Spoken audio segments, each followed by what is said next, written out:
Welcome, everyone, to another Power podcast brought to you by Chief. Today, we have two co-founders in the studio with us from UnlimitIT, Dewald du Plessis and Chris Versace. Hi, guys. Want to say hello? Good morning, everybody. Morning, Dennis, and thank you very much for the opportunity to just have a very interesting discussion with you guys this morning. Fantastic, man. You've got an interesting logo in your background. What's that about? Yeah, so we actually got more than one. The whole idea about it is our logo keep on changing, and it's all around this the unlimited or infinite way of how the industry just kind of changed and technology changed, and so yeah, we keep on changing our logo actually on an ongoing basis. So this is one Unlimited of those logos. Unlimited logo, indeed, yes. Fantastic. I took the time to look at your website, and in there you say you've got a very deep belief that service management is the cornerstone of digital transformation. Now, people have clicked on this thumbnail, they've read the title. Why should they hang about and listen to you for the next couple of minutes? No, it's it really. There's a lot of things going on in the market at this point in time. AI being a big disruptor, also a huge opportunity. And I think one need to kind of embrace these changes. I think COVID has learned us a lot, and now you can operate outside of your comfort zone. And yeah, there's a couple of things in the industry, especially quite close to enterprise service management, which one really should take advantage of. Excellent. Chris, you want to add to that? No, I think Dewald hit it on the head. I would say for people to stay on the podcast is a part of the conversation on how do we present it is, why do you choose to fail? If you've got all of these technologies and all of these best practices coming to the fore to support businesses, especially if you look at, how businesses achieve or manage their bottom line. That's deep. Chris, someone whispered to me that you're a bit of an author and a writer. You've written some books. You want to care to share with us a bit about that? Yeah, I've done that. It's not published yet. So I'm still getting to the point that I need to publish them. So they're all still in let's call it a draft phase. But yeah, it's part of my passion is, to share knowledge, to assist other people in understanding and maybe sharing a little bit of what I know, as well as, I've delved my fingers in fiction. So I'm trying my science fiction more specifically. So yeah, hopefully soon I'll start publishing them, and then you can go and get these books. That's excellent. The beauty of leaving it unpublished is that no insults come your way. Indeed. What's one of the insults that you are most proud of in life? So this is a thing that's come a bit from my customers that know me very well. They always, especially some of them, say I like to stir or create some chaos. And the idea behind that is not to be, mean about it, but it's to create a mechanism or a means of getting people out of the comfort zone to look at a situation, and it creates situations of change and innovation that assist organizations going forward. And I'm quite proud of that area that they call me. Excellent. Dewald, not to embellish upon your great looks over here, you look like a very young man for a co-founder. What would your parents describe your job as being? What would they say you actually do? Well, our parents is kind of really more on the elderly type side. I think other than the initial kind of description of, just do something to do with computers type of stuff, they would describe me as an entrepreneur. I love starting businesses. I love change. I love to talk to other people, getting involved in taking their ideas and creativeness to the market. Fantastic. I think we're going to have a really good chat today. For our audience, I think they'd be very keen if we can maybe just reflect a little bit on the trends that we are picking up currently in the industry. It's dynamic. things are moving very fast. We've seen the launching of significant amounts of AIs in the marketplace. Maybe if you can start with just sharing a couple of trends, one or two each, and then we'll get into the meat of the one that you'd like to focus on today. Yeah, if you don't mind, if I can jump in there. So first of all, how one can try and find this the competitive edge and dig into efficiencies in one's organization, trying to improve your bottom line. That's definitely one. AI automation is playing a huge role. Something one definitely need to look into. Some very interesting things going around AI specifically. But yeah, I think there's some people out there like Mo from ex-Google talking about the more the I want to prepare for AI and the legislative type of approaches that kind of need to get in place for AI. So yeah, Chris, you wanna highlight some other nice trends you've seen? Yeah, so I mean, the notion of AI is very interesting, and guys like Mo, as you mentioned, as well as Elon Musk, and these guys, that's at the core of AI and AI development. There are quite a couple of interesting things, specifically looking at how do we interact with the machine and the benefits we can get from that. And that leverages us nicely into the world of automation, right? Getting access to different types of systems, pulling data so that we make that data relevant in our service management practice, as well as how do we then automate that data and what are the net effects or the outcomes of what we can automate and how that benefits the business, having a direct impact on the bottom line, as Devold always likes to say, the bottom line. Very important. Impact on the bottom line. I would imagine that's where you'd like to start our podcast series. Tell us a bit more about the trend that you're really keen for us to focus on today. Thank you, Dennis. I'd like us to kick off with how enterprise service management can impact your bottom line and what gains you can get there.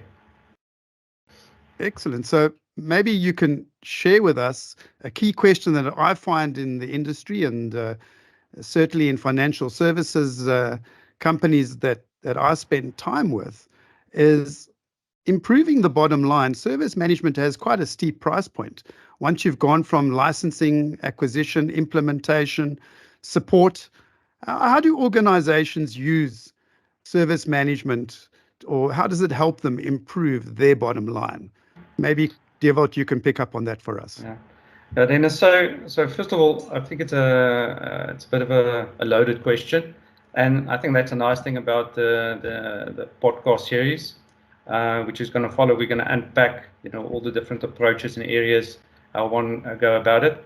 I do think it's important to understand really where this question really comes from, and it really stems from good products, high quality products and services is a given in the industry, and all the legacy loyalty one have had in the past, that really is not really applicable anymore.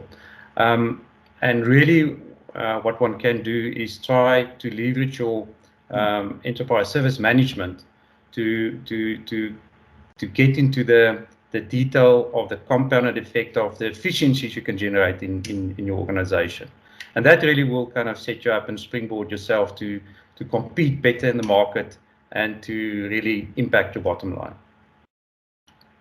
Chris, in the same vein, a lot of organizations are dealing with tech debt. They sometimes question the efficacy of their service management investments. They understand potentially that there's complementary tool sets that work together with service management. How can organizations leverage technology to improve their service management practices? Oh, thanks, Dennis. And that's a great question. And sort of sadly, you hit the nail on the head for some of the topics that we want to discuss as part of the series. So stay tuned for more on that. However, we do believe, adoption is key to these technologies and to the practice around them. And this will drive improvement continuous improvement, which is important.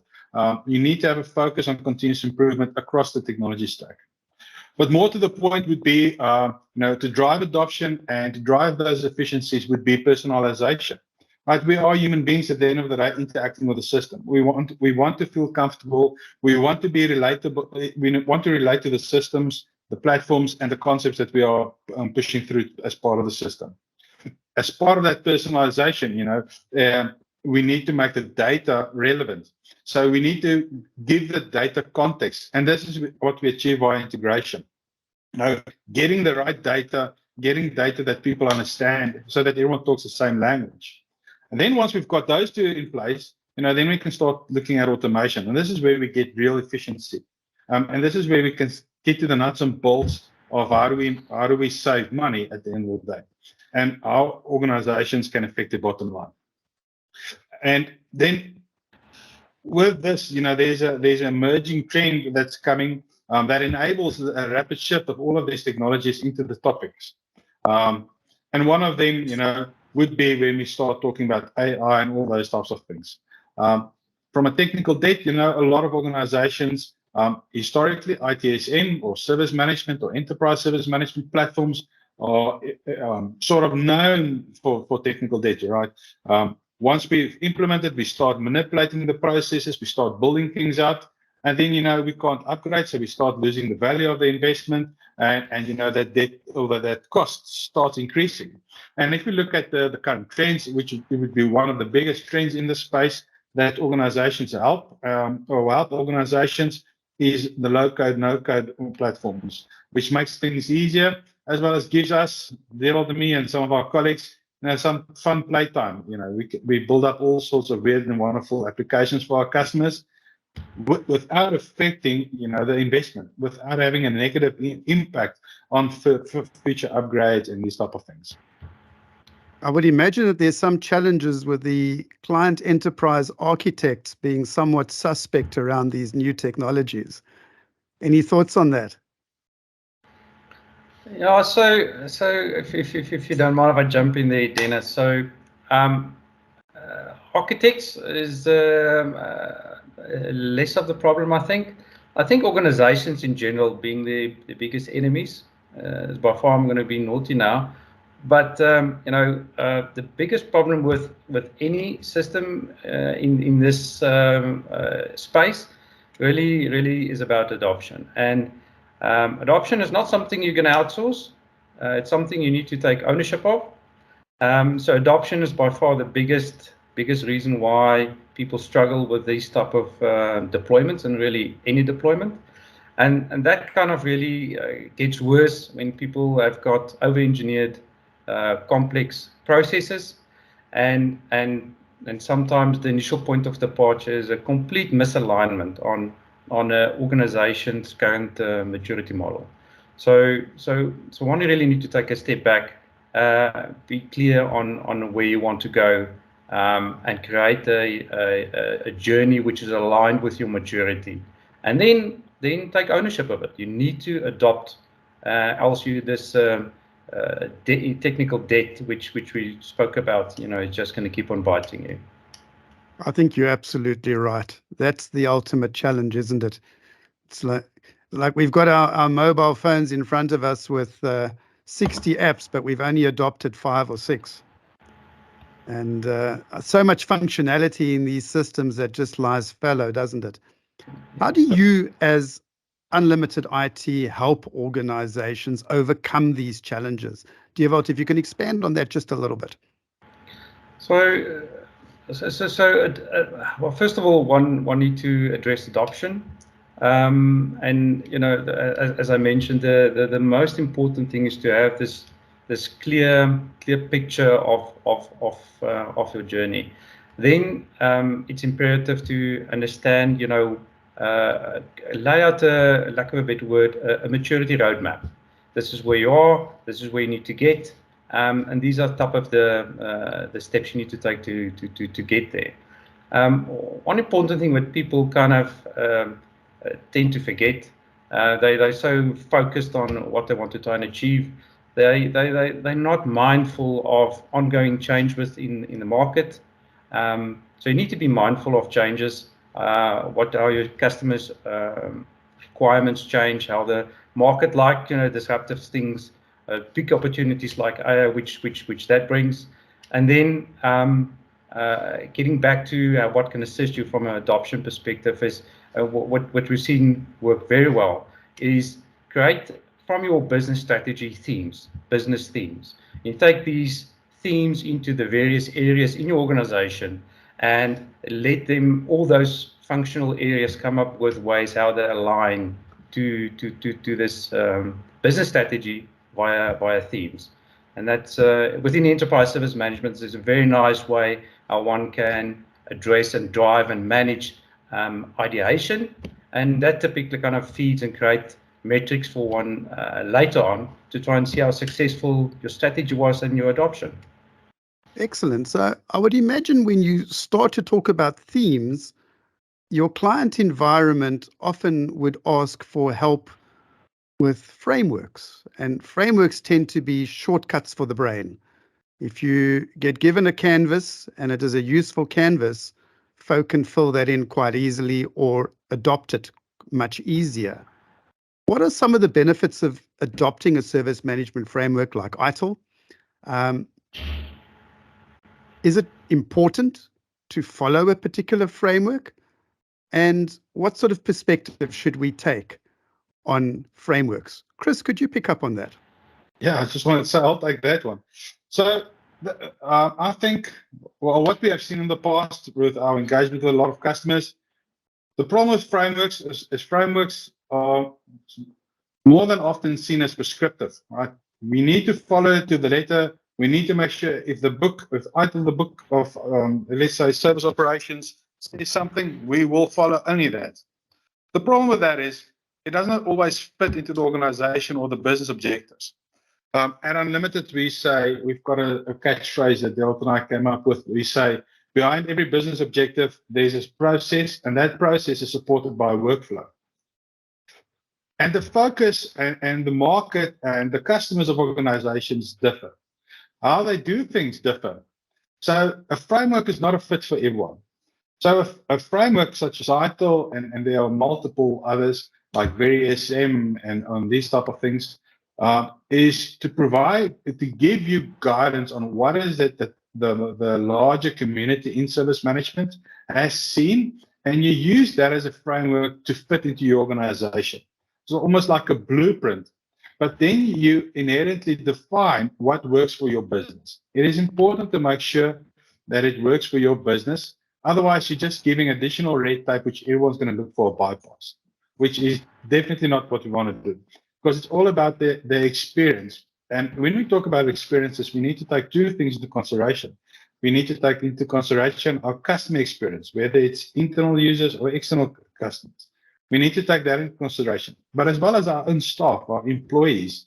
But if we are going to create a prescriptive flow or a prescriptive process that is so heavy, they will find bypasses, which negates the whole point of defining these processes. So it's good to use frameworks as a guidance or a guide of good practice, but you need to adjust it and make it work for you to get the real benefit out of it. UnlimitIT plays on a global scale. Would you recommend adopting a global framework or country-specific or company-specific frameworks? What are your thoughts on that from these frameworks being geographically transportable? So I think, so first of all, if we just talk about enterprise service management, or more specifically, let's talk about ITSM. It is supported by well-known frameworks like ITIL. I want to go back to frameworks are great. The telco industry have got something similar, but at the end of the day, frameworks are there as a good point of departure. It assists with governance, risk management, and these type of things. But really, what is more important, if you do, as soon as you've got a framework which you like to leverage off, is to understand, where's your maturity model in this, and you need to obviously align your business strategy, your themes, like what we kind of mentioned previously, needs to kind of needs to find its way through those frameworks and actually work for you.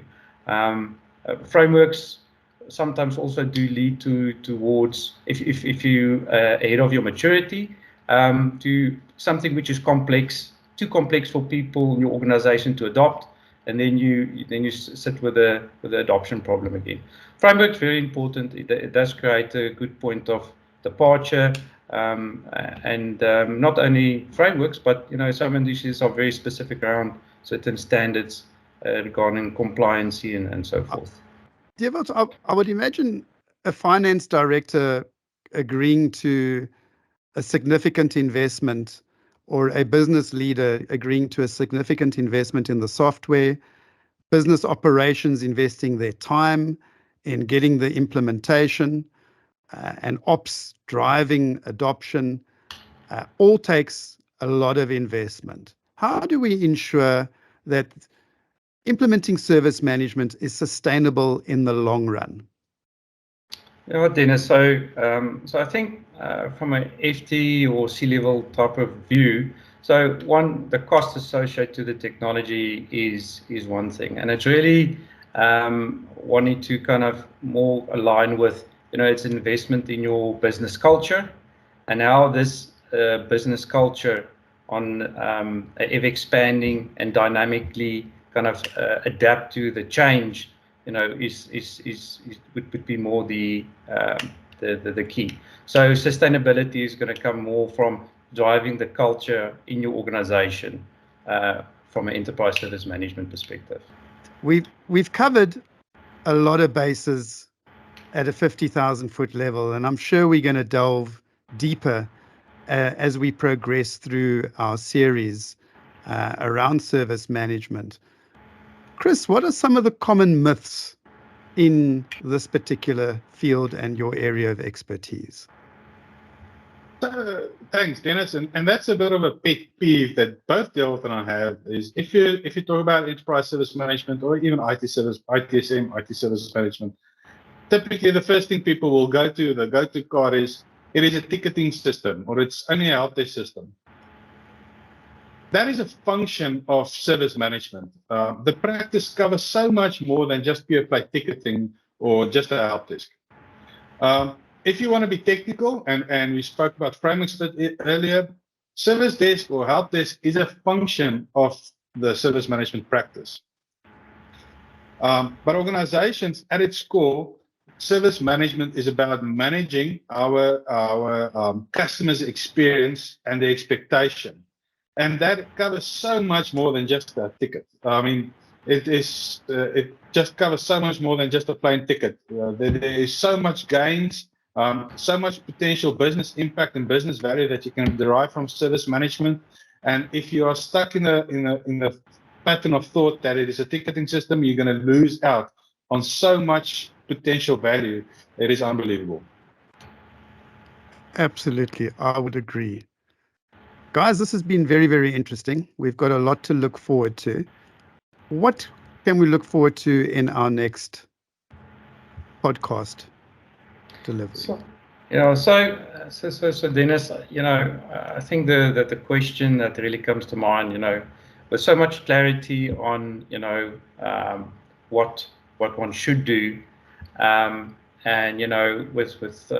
with all the technology out there that one can assist, the question kind of arises is, why do we then on an ongoing basis, our customers have got this sense of wanting afterwards?